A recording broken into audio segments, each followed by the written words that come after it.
नमो तस्सा भगवतो अरहतो सम्मा संबुद्धस्सा। बुद्ध और उनका धम्म बाबा साहेब अम्बेडकर द्वारा रचित कालजयी पुस्तकों के इस रचना संसार में आपका स्वागत है। आप जानते हैं कि इस समय हम लोग बाबा साहेब डॉक्टर अम्बेडकर द्वारा मूल रूप से अंग्रेजी में रचित ग्रंथ द बुद्ध एंड हिज धम्मा, इसका ये हिंदी अनुवाद आप तक पहुंचा रहे हैं। और ये जो हिंदी अनुवाद है, ये हिंदी अनुवाद डॉक्टर भदंत आनंद कौशल्यायन जी का है। तो आइए इस कड़ी में आगे बढ़ते हैं। आपको याद दिलाते चलते हैं कि ये बुद्ध और उनका धम्म इस ग्रंथ के चतुर्थ कांड का चौथा भाग है। और इस चौथे भाग में बाबा साहेब जिस बात को समझा रहे हैं वो है सदाचरण। अब देखिए, इस सदाचरण को समझाते हुए बाबा साहेब एक छोटा सा शीर्षक लिखते हैं। शीर्षक है कि सदाचरण की आवश्यकता। क्या आवश्यकता है सदाचरण की? लोग कहते हैं, हम लोगों को कहते हुए सुनते हैं कि सदाचारी बनो, अपना आचरण ठीक ठाक रखो। हम ये भी कहते हुए सुनते हैं कि भाई वो बड़ा सदाचारी आदमी है, मतलब वो अच्छा जीवन जीता है, अच्छा रहता है, मित्रवत संबंध है। तो ये सदाचार की आवश्यकता क्या है? तो तथागत बुद्ध की शिक्षाओं के आधार पर बाबा साहेब इसमें लिखते हैं कि ये उस वक्त की बात है जब तथागत ने पाटली ग्राम के उपासकों को संबोधित किया था कि सदाचरण की आवश्यकता क्यों है, क्या जरूरत है सदाचरण की। तो तथागत कहते हैं, हे गृहपतियों, दुष्शील दुष्ट आदमी को ये दुष्परिणाम भुगतने पड़ते हैं। जो आदमी दुष्ट होता है उसे ये दुष्परिणाम भुगतने पड़ते हैं। अब ये गृहस्थों को प्रवचन दे रहे हैं तथागत और उनको बताते हैं कि ये देखो कि जो दुष्शील होते हैं, दुष्ट होते हैं, उनको इस तरह के परिणाम भुगतने पड़ते हैं। तो क्या क्या क्या परिणाम है वे? तो पहला दुष्परिणाम तथागत बता रहे हैं, देखिएगा कि दुष्शील दुष्ट आदमी प्रमाद के कारण, लोगों को बड़ा नशा होता है, प्रमाद, किसी भी चीज में फंस जाते हैं, मोह होता है उन्हें, किसी भी चीज की ओर आकर्षित हो जाते हैं। चीज कोई भी हो सकती है, लेकिन हमारी जरूरत और हमारा आकर्षण, ये दोनों चीजें अलग अलग चीजें। जरूरत के लिए चीजों का इस्तेमाल करना और चीजों का संग्रहण करना, ये दोनों दूसरी चीजें हैं। तो यहां देखिए, तथागत कहते हैं कि दुष्शील दुष्ट आदमी प्रमाद के कारण धन की बहुत बड़ी हानि उठाता है। जो प्रमाद में फंसा होता है, मोह में फंसा होता है, वो धन की बहुत बड़ी हानि उठाता है। उसका अपयश होता है जो उसे दुनिया की नजरों में गिरा देता है। जो लालची आदमी होता है ना, वो दुनिया की नजरों में गिर जाता है।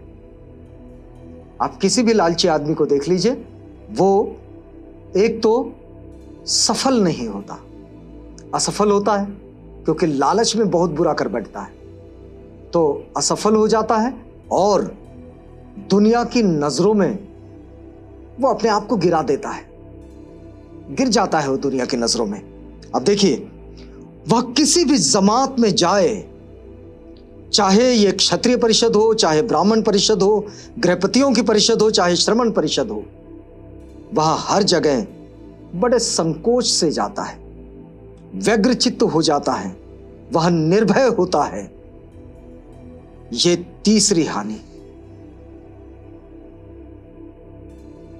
यहां शब्द ये निर्भय आया है, ये दरअसल भययुक्त है। वो बड़ी चिंता में और भय में जाता है, किसी भी समूह में जाए। दूसरी बात, वो जहां भी जाता है वहां परेशान रहता है, चिंताग्रस्त रहता है, व्यग्रचित्त और बड़े संकोच से जाता है, खुलकर कभी नहीं जाता। फिर देखिए आगे वे क्या कहते हैं, फिर उसे मरते समय भी शांति नहीं मिलती, वो मरण काल में भी दुखी रहता है। ये उसकी चौथी हानि है। मृत्यु भी बड़ी आसानी से नहीं मिलती, सहज मृत्यु नहीं होती। वो मृत्यु के समय भी बड़ा दुखी रहता है, बड़ा चिंतित रहता है। आपने देखे होंगे कई ऐसे लोग हैं जो उनकी अंतिम सांस चलती रहती है और लोग कहते हैं अरे किसी चीज में जान अटक गई होगी। आपने ये शब्द सुने होंगे।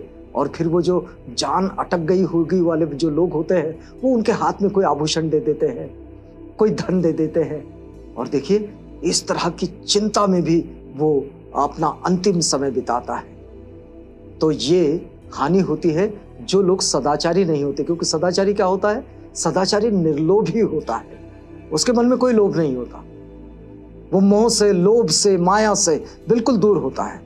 और ये जो आवश्यकता है सदाचरण की वो यहीं पर आती है। देखिए आगे तथागत क्या कहते हैं, हे गृहपतियों, दुष्शील दुष्ट आदमी को ये दुष्परिणाम भुगतने पड़ते हैं। अब उन लाभों का विचार करो। किन लाभों का?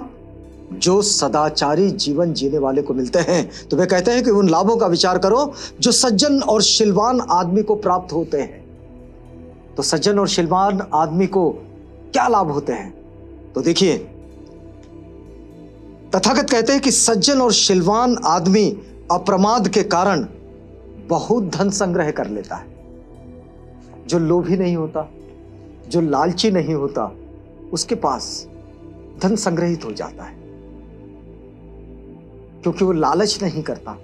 वो अपने श्रम से, अपने परिश्रम से जो चीजें पाता है उनको सहज कर रखता है, उनकी सुरक्षा करता है, और उसके प्रति वो आसक्त भी नहीं होता। जो चीजें उसके पास होती है तो बिल्कुल अनासक्त होकर उन चीजों को अपने पास रखता है, उनकी रक्षा करता है, लेकिन इसके कारण वो बढ़ जाता है, बेहतर हो जाता है उसके पास वो धन का संग्रह। अब फिर देखिए आगे, उसका सुयश फैल जाता है। उसकी जो सफलता होती है उसके गुणगान सब तरफ सुनाई देते हैं कि वो आदमी बड़ा अच्छा है, बड़ा दानशूर है। वो जहां जाता है सम्मानित होता है।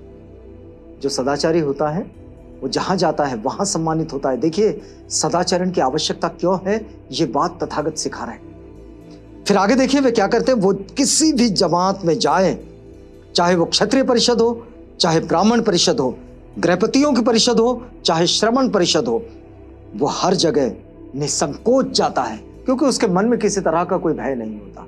वो बिल्कुल निर्भय हो जाता है, और वो निर्भय होने के कारण वो निसंकोच किसी भी सभा में, किसी भी समूह में, किसी भी ग्रुप में प्रवेश कर लेता है।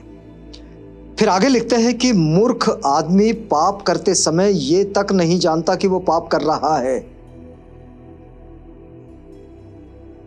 जो मूर्ख आदमी होता है वो ये तक नहीं जानता कि वो पाप कर रहा है, लेकिन जो सदाचारी होता है उसके लिए देखिए क्या बात है।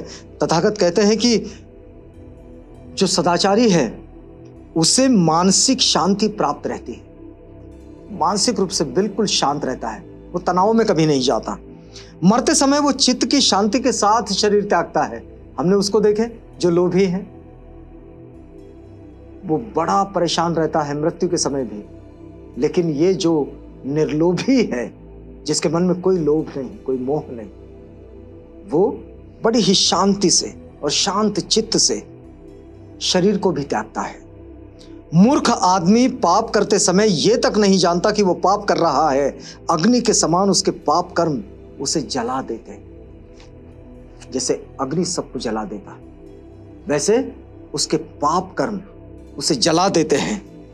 जो कोई ऐसे व्यक्ति को जो अहानिकर है, जो निर्दोष है, उसे दुख देता है। ये देखिए एक बड़ी महत्वपूर्ण बात तथागत बता रहे हैं कि जो कोई आदमी निर्दोष है, अहितकर है, वो सबका हित समझने वाला है। ऐसे जो अहानिकर है, जो किसी को हानि नहीं पहुंचाता, जो निर्दोष है, उसे जो दुख देता है। ऐसे बहुत सारे लोग देखते हैं हम कि जो अच्छे लोग होते हैं उनको लोग परेशान भी करते हैं। तो अच्छे लोगों को जो परेशान करता है वो या तो किसी बड़ी दुर्घटना का शिकार हो जाता है, या उसका चित्त ही विक्षिप्त हो जाता है। अब देखिए, तथागत इस बात को बता रहे हैं, इस बात को हम सबको रियलाइज करना होगा, अपने ऑब्जर्वेशन में देखना होगा, हमारे आसपास में ऐसा दिखता है क्या, वो देखना होगा कि जो लोगों के लिए हानि करते हैं या फिर किसी अच्छे आदमी को बिना मतलब से परेशान करते हैं, क्या वो भी किसी दूसरी हानि के शिकार हो जाते हैं। अगर ऐसा होता होगा तो ये तथागत की बात यहां स्वयं साक्षी देकर चली जाएगी। लेकिन तथागत यहां इस बात को समझा रहे हैं कि जो अच्छे लोगों को परेशान करते हैं, जो किसी की हानि नहीं करते, अहानिकर लोग, जो बिल्कुल निर्दोष लोग हैं, उन लोगों को जो परेशान करते हैं, वो या तो किसी बड़ी दुर्घटना का शिकार हो जाते हैं या तो फिर उनका जो बुद्धि है वो विक्षिप्त हो जाती है, उनका चित्त जो है वो विक्षिप्त हो जाता है और उनको धन की भी बड़ी हानि उठानी पड़ती है। ये बात कहते हुए तो बहुत सारे लोग मिलते हैं कि धन टिकता नहीं है, ये फला काम में यहां से मिला और वहां से वो खर्च हो गया, ये कहते हुए बड़े सारे लोग मिलते हैं। लेकिन ये बड़ा सूक्ष्म अध्ययन और अभ्यास का हिस्सा हो सकता है कि हम इसका अध्ययन करें और तथागत ये जो कह रहे हैं इस बात की जांच पड़ताल कर लें, क्योंकि तथागत कहते हैं कि तथागत वही बात कहते हैं जो मनुष्य के लिए कल्याणकारी हो। तो ये जो कल्याणकारी बात है, इस कल्याणकारी बात का परीक्षण करने के लिए सब लोग स्वतंत्र हैं, लेकिन तथागत का ये कहना है कि जो लोगों की हानि करते हैं उनकी भी हानि हो जाती है। सामान्य रूप से यही समझना है और इसलिए सदाचार की आवश्यकता है, सदाचरण की आवश्यकता है। तो अपने आचरण को बेहतर रखें। यहाँ ये वक्त पूरा होता है, हमें रुकना होगा। अगली कड़ी में मिलेंगे तो यहीं से आगे बढ़ेंगे। तब तक के लिए हमें इजाजत दीजिएगा।